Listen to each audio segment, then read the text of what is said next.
자, 저희 이제 독서 나누는 방법을 좀 설명하려고 하는데, 먼저 문단의 번호를 나눠주세요. 문단의 번호를 나눈다는 거는 두 가지 이유가 있는데, 너무 큰 덩어리의 글을 한 번에 읽는다는 부담감을 좀 해소하려는 의도가 있고, 두 번째는 내가 어느 정도 되는 문단인지 알아야 시간 투자를 얼마큼 할지 가늠을 합니다. 예를 들어, 나는 항상 네다섯 개의 문단을 읽었어. 그리고 그걸 5분 안에 풀었어. 그런데 지금 보니까 얘는 7문단이야. 그러면 원래 썼던 시간보다는 좀 더 써도 괜찮은 거야. 그렇다고 3분, 4분씩 더 쓰자는 건 아니야. 그래서 5문단을 기준으로 5분을 썼다. 그러면 6, 7문단이 추가됐으니까, 그리고 그렇게 길지 않잖아요. 그럼 한 1분 정도, 최대 1분 정도, 30초에서 1분 정도 더 쓴다. 두 번째, 바로 본론으로 들어갑시다. 저희는 구조 독해를 먼저 하겠습니다. 어쩔 수 없어요. 그리고 나서 맥락 독해를 하고, 그리고 좀 더 깊이 있는 일을 하시면 됩니다. 원가 해결한 정확한 원가나 수익을 측정하고 분석하는 경영 관리 활동 중에 하나이다. 그러면 원가 해결에 대해서 개념을 정했는데, 제가 첫 문장 첫 줄에 나오는 개념 정의는 그렇게 중요한 건 아니라고 말씀드렸죠. 근데 여기서 원가란 기업이 제품을 만들기 위해서 재료를 구입하고 서비스를 얻기 위해서 소비된 경제적 가치를 화폐액으로 측정한 것으로, 기업 입장에서는 원가가 항목별로 얼마나 소비됐는지를 알아야 이렇게 의사결정을 할 수 있다. 그럼 보세요. 원가 해계란이라는 개념 정의는 한 줄인데, 두 번째 줄에 나오는 원가란에 대한 설명은 이렇게 길어요. 좀 더 중요한 포인트는 원가의 기능이라든지 원가의 어떤 효과라든지 이런 거겠죠. 그래서 기업은 원가를 항목별로 분류하여 집계하고 분석하기 위해서 원가 회계를 활용한다. 그러면 이 문장에서 순서를 좀 볼까요? 원가를 항목별로 분류하고 집계하고 분석하기 위해서 최종 목표가 원가 분석이야. 원가를 분석하기 위해서 뭘 이용하는 거야? 원가 회계를 이용하는 거야. 그럼 원가 회계라는 활동 중에 하나를 이용해서 최종적으로는 원가를 집계하고 분석하는 거야. 그래서 원가가 더 중요한 거야. 그러면은 원가에 대한 내용 정리 좀 해볼까요? 재료를 구입했어. 서비스를 얻기 위해서 소액을 했어. 그런데 그 경제적 가치를 화폐액으로, 돈으로 측정했어. 누구 입장? 기업 입장에서는 얼마나 소비됐는지를 알아야 기업을 경영하는 데 필요한 의사 결정을 할 수 있어. 투자를 할까 말까. 이 재료를, 원재료를 더 살까 말까. 이런 것들. 그러면은, 먼저 뭐 나왔어? 먼저 나왔어. 그럼 먼저가 나왔다는 건 뒤쪽에 다른 게 또 나올 수 있다는 거겠지? 원가 회계에서 원가를 크게, 그럼 하이라이트 어디 쳐야 돼? 원가 회계에 치고 있어야 돼? 원가에 치고 있어야 돼? 원가에 치고 있어야 되겠지. 그리고 제조 원가와 비제조 원가로 뭐 한다? 나눈다. 요거 출제 포인트 뭐가 되는 거죠? 구분이 출제 포인트고, 그 다음에 구분을 했다는 것은 뭘 봐야 돼? 구분된 기준, 구분된 근거. 왜 구분됐는지를 봐야 된다고 그랬어. 그래서 두 번째 줄에 뭐가 나오는 거야? 원조 원가는, 미안해. 제조 원가는 재료비, 인건비, 대여비 등과 같이, 이런 열거되어 있는 것들을, 이렇게 열거되어 있구나. 여기에 너무 시간을 쏟지 말자. 기업이 재료를 구입했고, 제품을 만드는 활동에서 소요된 모든 비용이다. 그래서 요거, 재료 구입하고 제품 만드는데 소요된 모든 비용이고, 그 다음에 비제조 원가는, 알죠? 광고비나 운반비 등과 같이 생산된 제품을 판매하고 관리하는 활동에서 소요되는 모든 비용으로, 그럼 얘는 어떤 모든 비용인 거야? 생산된 제품을 판매하고 관리하는 활동에 소요된 거, 제조 원가를 제외한 모든 원가이다. 그러면은, 자, 전체 원가가 있어. 그 원가에서 빼. 제조 원가. 그러면 제조 원가는 어떤 모든 비용이었지? 재료를 구입하고 제품을 만드는데 들어간 모든 돈. 그걸 뺀 나머지가 뭐가 되는 거야? 비제조 원가가 되는 거야. 일반적으로 제조 원가와 비제조 원가의 합에 예상 수익을 더한 것이 판매 가격이 된다. 그러면 또 판매 가격과 관련된 공식이 있어.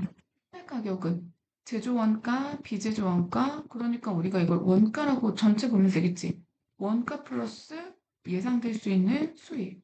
그래서 원가는 재료비로 제공하고 남는 수익을 회사의 이익으로 가져가는 거겠지. 원가에서 제조 원가를 계산할 때, 자, 조건이 있어. 그냥 읽으면 안 돼. 지금 무슨 얘기할 거야? 무슨 조건 얘기할 거야? 제조 원가를 계산하는 조건에 대해서 얘기할 거야. 단위당 제조 원가를 기준으로 한다. 여기서 단위당 제조 원가는 특정 기간에 생산된 제품 한 개의 제조 원가를 의미하는 것으로 뭐 나왔어? 개념정이 나왔어. 발생한 제조 원가의 총액을 생산량으로 나누어 구한다. 요거 조심하셔야 되는 거 아시죠? 자, 발생된 제조 원가의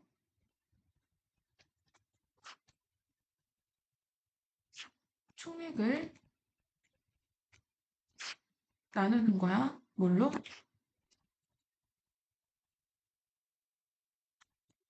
총생산량. 이거는 쓰면서 가야 돼. 특히 이런 게 잘 안 되는 친구들은 써야 돼. 습관이야. 그러면 이게 왜 중요하지? 요 총생산량 분모지. 분모가 크면 클수록 단위당 제조 원가는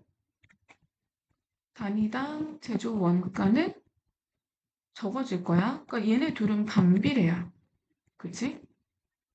그 다음에 제조 원가 총액이 크면 클수록 단위당 제조 원가는 커질 거야. 여기는 단위당 제조 원가랑 무슨 관계야? 비례 관계야. 이걸 좀 보면서 해야 돼. 한편 원가 회계에서 원가 행태에 따라 원가를 분류를 한다. 원가 행태란 이러한 의미를 말한다. 원가 행태의 개념 나왔어. 이때 조업도란 조업도의 변화에 따라 원가 행태가 달라지는데 또 조업도에 대한 뭐가 나왔어? 개념 나왔어. 그래서 자원을 최대한 투입하여 생산할 수 있는 규모에서 현재 어느 정도 생산하고 있는가? 조업도는 주로 생산량으로 나타낼 수 있는데, 자, 그럼 조업도는 뭐야? 생산량이야. 그러면은 조업도, 자, 다시 쓸 필요는 없으니까 조업도는 생산량, 그리고 예를 들어 조업도가 80%라면 총 생산량의 80%를 생산하고 있다. 이렇게 예시 들어서 구체화. 일반적으로 비례할 것이라고 예측할 수 쉽지만 오히려 단위당 제조원가의 변화를 예측하기 어려울 수 있다.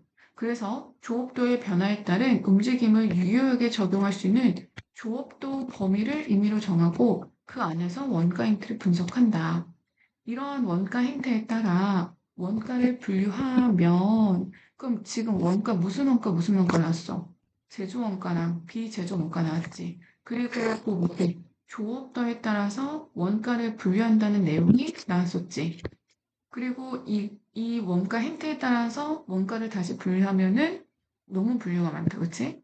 고정원가, 변동원가, 혼합원가로 나눌 수 있다. 그리고 나서 고정원가에 대한 개념과 예시, 그 다음에 변동원가에 대한 개념과 예시, 그리고 혼합원가에 대한 어떤 개념과 예시, 이렇게 구조가 되어 있어. 그러면 이런 부분은 이제 힘들잖아. 문제도 풀어야 되고 시간도 없잖아. 그럼 봐봐. 먼저 고정원가는 이러이러한 개념. 그러니까 개념이 계속 중요한 거야. 일단 이렇게 표시. 여기가 고정원가의 개념, 특징, 그리고 여기가 예시야. 그래서 문제에서 고정원가 물어보잖아. 나는 그때 와서 풀어도 된다고 생각을 해. 그 다음에 여기는 뭐가 되는 거니? 변동원가지. 그럼 변동원가의 또 뭐 나와? 개념과 특징, 그리고 그 밑으로 예시. 이렇게 구조하게 있어. 마지막으로 뭐 나와? 혼합 원가는 고정원가와 변동원가의 합으로. 그러면은 혼합 원가의 뭐 나왔어? 이 개념. 그 다음에 특징. 그리고 예시. 이런 구조가 맞춰져서 나타난다는 거야. 근데 이제 이렇게 봤어. 근데 여기 이 고정원가, 변동원가, 혼합원가의 특징이 뭐냐면 이런 문장이 계속 보여. 뭐가 있냐면은 빵 생산량이 늘거나 줄어도 항상 일정하다. 늘거나 줄어도 일정하다라든지 단위당 임차료는 그 조업도가 증가할수록 감소한다. 그 밑에 변동원가에서도 마찬가지야. 생산량을 늘리면 도입비도 늘어나므로 원가의 총액을 비례하여 증가한다. 그래서 단위당 밀가루 구입비는 뭐 이렇다. 그 다음에 마지막도 마찬가지. 혼합원가도 마찬가지야. 얘는 전기 요금을 발생한 원가의 총액은 조업도 증가에 따라 비례하여 증가하고 그 다음에 단위당 전기요금은 조업도가 증가할수록 감소하는 거. 그래서 이렇게 계속 뭐가 나오고 있었지? 비례 반비례 관계가 나오고 있는 거 보여? 그래서 여기 지금 실제 포인트가 이 비례와 반비례 그 다음에 사칙 연산을 사용하는 구조. 예를 들어서 뭐 더하기 뭐는 뭐야 이렇게 나온다든지 그 다음에 뭘 어떻게 나누면은 어떤 게 되는지 이런 관계들 이렇게 계속 반복돼서 나오는 특징이 있단 말이야. 그리고 나서 저희 여기 250번부터 문제 볼 건데 이제부터 중요한 건 뭐냐면은 우리가 읽고 열심히 풀었는데 아직 여러분이 좀 미흡한 부분, 간과하시는 부분이 있어요. 내가 풀어서 맞췄어. 그러면 나는 알아. 라고 하는 착각이에요. 이 얘기에 대해서 심각하고 진지하게 들어주셔야 됩니다. 그러면 250번 보세요. 세부 내용을 파악하는 문제인데 원가의 개념은 무엇인가? 아까 내가 뭐라 그랬어? 원가 회계가 중요해? 원가가 중요해? 원가가 중요해? 원가가 중요한 이유는 뭐야? 첫 번째 줄에 나오는 정의가 아니라 문단 중간에 나오는 정의라고 했지. 그러면 원가의 개념이 나올 거라는 거 이미 알고 있었잖아. 알고 갔으니까 뭐가 쫄리겠어? 변동 원가의 예. 아까 우리 뭐 봤었어? 무슨 원가들 4문단, 5문단, 6문단의 구조가 다 어떻게 되어 있었지? 개념 특징 예시, 개념 특징 예시. 이렇게 되어 있었던 거 봤잖아. 그치? 그러면은 변동 원가의 예로 선생님 아까 읽지 말고 어차피 물어보면 다시 가서 뭐라 그랬어? 그래서 5문단 한번 쳐다봐봐. 5문단 쳐다보면 뭐라고 돼 있지? 가령 변동 원가. 이 자리에 변동 원가가 아니라 다른 원가 이름이 와도 괜찮아. 그 다음에 비제조 원가는 어디에 있었더라? 비제조 원가는 이 문단에 있었지. 근데 비제조 원가가 무엇인지는 설명해 줬지만 비제조 원가를 줄일 수 있는 구체적인 방법에 대한 설명은 찾을 수가 없단 말이야. 그 다음 기업이 원가 정보를 파악하여 얻을 수 있는 효과는 무엇인가? 기업이 왜 알아야 된다고 그랬어? 원가를 활용하여 원가 정보를 파악하여 뭐 해야 돼? 경영 관리를 활동할 수 있는 거야. 이거 어딨니? 이거 7문단에 보면은 나와 있다. 기업이 판매 가격을 책정하는 데 고려할 수 있는 요소는 무엇인가? 그러니까 5번 선지를 물어본 거는 쓸데없는 걸 물어본 게 아니라 아까 얘기했던 사칙 연산은 적용된다. 아까 얘기했었던 거 기억나십니까? 그거와 관련된 걸 끌고 온 거야. 그러면 250번은 어떤 문제가 되어 이렇게 보이는 거냐면 그냥 아무거나 물어보고 싶은 거 랜덤하게 물어보는 게 아니라 꼭 물어봐야 되는 거. 그러니까 필수 출제 요소인 구조 독해, 이 구조독해를 잘하면 중요한 내용을 쏙쏙 뽑아서 선정해서 읽을 수가 있고, 그게 이제 지문에 근거한 지문선지 근거가 되는 거지. 추론하는 게 아니에요. 251번. 그럼 원가액에 대한 설명으로 적절하지 않은 것은 원가액에서는 단위당 제조 원가를 기준으로 제조 원가를 계산한다. 그거 어딨어? 저기 이 문단에 나와 있네. 그리고 제가 색깔을 구분하는 건 이 문제는, 요 문제는 요 색깔로 처리하는 거야. 이런 걸 보여드리는 겁니다. 그럼 여기 제조 원가를 계산할 때 나왔지, 조건. 그리고 단위당 제조 원가를 기준으로 한다. 그러면은 필기 포인트가 어떻게 되어 있어야 돼? 여기는 그냥 저기가 근거야. 이러면 너무 공부가 재미없지 않니? 아니, 뭔가 빨리빨리 뭐가 일관되게 보이는 게 있어야 나는 재미가 있을 것 같은데. 요거는 뭐뭐 할 때. 조건에 따른 뭐가 나왔어? 결과 추론 문제가 나온 거야. 원가액에서 원가를 원가 행태에 따라 제조원가, 비제조원가? 아니지. 제조원가와 비제조원가는 저기 이 문단에 나오는 거고 원가의 행태에 따라 원가를 분류하면 이라고 했을 때 저기 저렇게 나오지. 그럼 기본 선지는 일단 틀렸어. 근데 이거 맞춘 사람들 많은 거 저도 알아요. 잘하셨어요. 근데 중요한 건 뭐냐면 여기에 출제 포인트는 뭐뭐 할때 조건에 따른 결과가 있고, 그 다음에 구분할 때 필요한 게 뭐야? 기준. 그럼 여기서는 기준이 틀렸으니까 결과도 틀린 거야. 원가 행태에 따라선 이게, 이게 아니라 세 가지로 나눠지는 거 있지. 그 다음에 기업은 이렇게 하기 위해서 원가 회계를 활용한다. 이것도 아까 1문단 마지막에서 잡아놨고, 원가 회계는 이런 것이다. 1문단에 있고, 그 다음에 원가 회계는 조업도에 따른 것들, 저서 조업도 회계는 3문단에 있고, 그 다음에 252번을 질문하신 분들이 많은데, 이거는 아직 읽을 줄 모르는 걸까? 자, 단위당 공장에 뭘 물어봤지? 전기요금을 물어봤어. 그럼 이 전기요금은 2월에 비하여 3월에 증가하는군. 그럼 뭐 생각해야 돼? 전기요금을 결정하는 요소는 무엇인가? 이걸 생각해야 되지 않을까? 그러면은 여기 써있네. 단위당 전기요금은 조업도가 증가할수록 감소하고 조업도의 개념이 뭐였지? 생산량이었지. 그럼 와봐. 2월달, 3월달 비교해. 생산량이 어때? 증가했어. 눈으로 볼 수 있지. 그럼 생산량이 증가했기 때문에 단위당 전기요금은 증가가 아니라 감소야. 그러면은 이것도 이렇게 찾아놓은 사람은 어떻게 해야 공부의 양이 줄어드는 느낌이야? 뭐가 반복되는 느낌이야? 얘는 출제 포인트가 비례, 반비례로 나타난다는 거. 이걸 봐야 되겠지. 그래서 자, 그래서 출제 포인트를 좀 잘 보셔야 됩니다.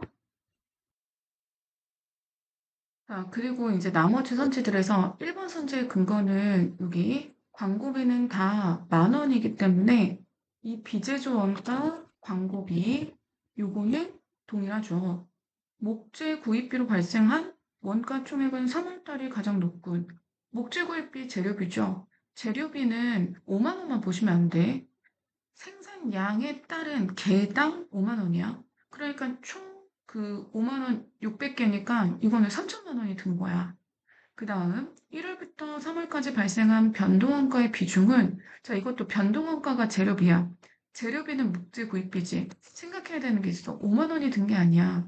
생산량에 비례해서 증가하는 거기 때문에 임차료, 대여비, 전기요금, 광고비보다도 이거 5만 원인데 요거 곱하면 3천이고 그 다음에 얘는 2천이고 그 다음에 얘는 1,000이기 때문에 제일 비중이 센 거는 변동원가야. 4월에 생산량이 없더라도 공장 임차료로 발생한 원가 총액은 변하지 않기 때문에 공장 임대료는 내가 생산이 되든지 안 되든지 내야 되는 돈이죠. 그럼 이거는 뭐야? 고정원가죠. 무조건 내야 돼. 오케이? 자, 253번. 생략된 내용을 추론하시는 건데, 기억의 이유라고 했습니다. 아까 마지막 문단 보셔야 돼요. 기계설비 대여비에 투자한 비용이 커서 고정원가 비중이 변동원가보다 높은 기업은 조업도를 높이는데 집중하면 수익을 높이는 데 효과적이다. 왜 그럴까? 이유가 뭘까? 3번 문제일까? 조업도를 높여. 생산량을 늘린다는 뜻이야. 그러면 단위당 기계설비 대여비가 감소하여 기업의 수익을 높이는데 기여하겠군. 그 고정원가는 일정하게 들어가는 돈이잖아. 그치? 그리고 단위당 임차료는 조업도가 증가할수록 오히려 감소하는 내용이 4문단 한번 볼까요? 네. 여기 아까 있었는데 제가 네 번째 문단은 초록색 쓸 거예요. 단위당 임차료는 조업도가 증가할수록 오히려 감소한다. 그러니까 내가 뭘 빌렸어. 냉장고 같은 걸 뭐 빌려 쓴다고 해보자. 근데 냉장고 빌려 쓰는 대여비는 원래 뭐 10만 원이면 10만 원 줘야 돼. 근데 단위당 대여비를 감소시키려면 당연히 많이 생산하면 되겠지. 이해돼? 그래서 그러면 상대적으로 기업의 수익이 높아지는 거야. 왜? 일정한 대여비를 소비, 사용하는데 수익 창출을 많이 했어. 그럼 따라서 단위당 대여비는 적어지는 거지. 그 다음 254번에 나누는 거니까, 나눗셈 하는 거니까 이건 1번이겠죠. 이건 어렵지 않습니다. 그래서 숙제 검사를 할 때 뭘 볼 거냐면, 이걸 그대로 그냥 필기를 하듯 해가지고 검사를 받으면 어쩔 수 없어. 그러면은 뭐 했다고 봐야 되겠지. 근데 내가 이걸 학원에서 하면 너무 오래 걸리니까 한번 이렇게 못하는 게 있다라는 걸 보여드린 거고 자주 해보셔야 늡니다. 실력 자체가 늡니다. 꼭 스스로 한번 참고해서 해보시길 바랍니다.